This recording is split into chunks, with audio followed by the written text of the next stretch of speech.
ঈদের আমেজ যত বাড়ছে ততই জমে উঠছে কুষ্টিয়ার মিরপুর উপজেলার পোড়াদহ কাপড়ের পাইকারি হাট। দেশের অন্যতম বৃহৎ এ বাজারে সকাল থেকে রাত পর্যন্ত চলছে ক্রেতা বিক্রেতাদের সরগম লেনদেন। প্রতিদিন এখানে শত কোটি টাকার কাপড় কেনাবেচা হয় বলে জানিয়েছে ব্যবসায়ীরা। পাইকারি ও খুচরা বিক্রেতাদের ভিড়ে পুরো বাজার এখন যেন এক উৎসব মুখর পরিবেশ। এই হাটে পাওয়া যায় গজ কাপড়, থান কাপড়, শাড়ি, থ্রি পিস, পাঞ্জাবির কাপড়, লুঙ্গি, রেডিমেড পোশাক সহ নানা ধরনের পণ্য। সপ্তাহে 3 দিন বুধ, বৃহস্পতি ও শুক্রবার বসে এই ঐতিহ্যবাহী হাট। প্রায় অর্ধ বছর আগে গড়ে ওঠা এই বাজারে বর্তমানে রয়েছে প্রায় 2000 দোকান, যেখানে কর্মসংস্থানের সুযোগ পেয়েছেন প্রায় 15 থেকে 20,000 মানুষ।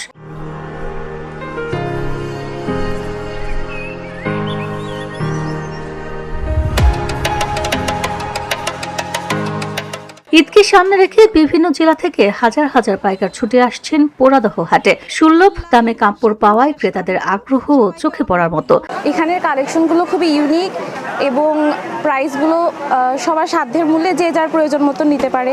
হাই রেঞ্জও আছে, আবার মিড রেঞ্জও আছে, যে যার প্রয়োজন অনুযায়ী নিতে পারে। সাধ্যের মধ্যে যে যার চয়েসে নিতে পারবে। এই জন্যে এবারে মার্কেট অনেক সুন্দর এবং অনেক ইউনিক ইউনিক কালেকশন এসেছে, খুবই পছন্দ হয়েছে মার্কেট করে। দর্শনা থেকে আসছি, আমি দীর্ঘ 10 বছর যাবত এই পোড়াদহ মার্কেটে কেনাকাটা করি।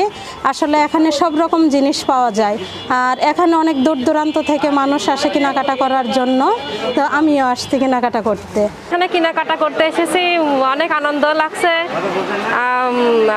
পুরাদে আসলে মেয়েদের কেনার সামগ্রী বেশি, তাই এখানে কেনাকাটা করতে আসছে, খুব আনন্দ লাগছে। বিসমুল্লাহ আসি, আমরা সুলভ মূল্যে কিনতে পারি এবং এখান থেকে নিয়ে আমাদের পথটা হয় বিক্রি করে, সেজন্য আমরা এইখান থেকে নিয়ে যাই কিনে।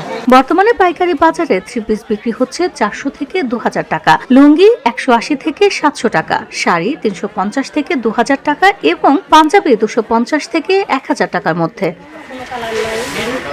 পোড়াদহ বাজারের সবচেয়ে বড় মোকাম বিসমিল্লাহ বস্ত্রবিতান, সেতু গার্মেন্টস এবং মেসাস আজমেরি বস্ত্রবিতান অ্যান্ড গার্মেন্টসে গিয়ে দেখা যায় ক্রেতাদের উপচে পড়া ভিড়। দোকানীদের ভাষ্য, ঈদ ঘনিয়ে আসার সঙ্গে সঙ্গে বিক্রি আরো বাড়ছে।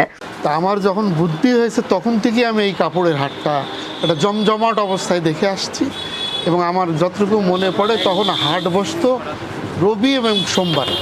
এখন পরবর্তী পর্যায়ে ধীরে ধীরে ধীরে লোক সমাগম বাড়ার কারণে আস্তে আস্তে জনসংখ্যা বেড়েছে, সব কিছুর কারণে আস্তে আস্তে এই হাটটা ক্রমান্বয়ে পিছাতে পিছাতে পিছাতে এখন দেখা যাচ্ছে যে আপনার এই সাধারণত বৃহস্পতিবার, বুধ বৃহস্পতিবারের দিকেই বেশি জমজমাট হয়। বাজার বৃহত্তম মার্কেট কাপড়ের হাট পোড়াদহ।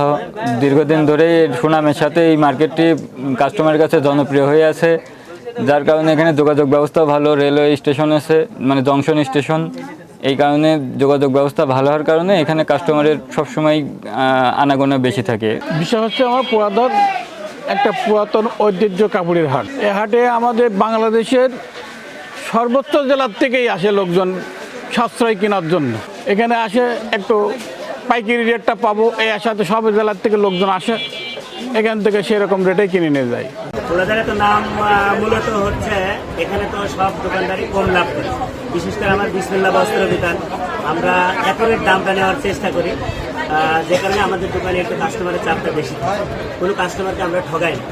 আমাদের সকাল 7টা থেকে ব্যবসা শুরু হয়, বাইরের থেকে সব লোক আসে, ওই 2টা বাজতে বাজতে সে যার যার মন্তব্য সে চলে যায়। আর বিকালে আসলে হয়তো সন্ধ্যা পরে কিছু পার্টি আসে, ধান এসে রাত থাকে, রাত থেকে রাত্রিরে চলে যায় মাল কিনে, সে সন্ধ্যা পরে। ব্যবসায়ীদের আশা, ঈদ পর্যন্ত বেচাকেনা চললে এবার পোড়াদহ কাপড়ের হাটে প্রায় 1.5 থেকে 200 কোটি টাকার লেনদেন হবে। ঈদের কেনাকাটায় নতুন ডিজাইন আর সাশ্রয়ী দামের টানে পোড়াদহ কাপড়ের হাটে ক্রেতাদের ভিড় আরো বাড়বে, এমনটাই আশা ব্যবসায়ীদের। VOD Bangla news desk.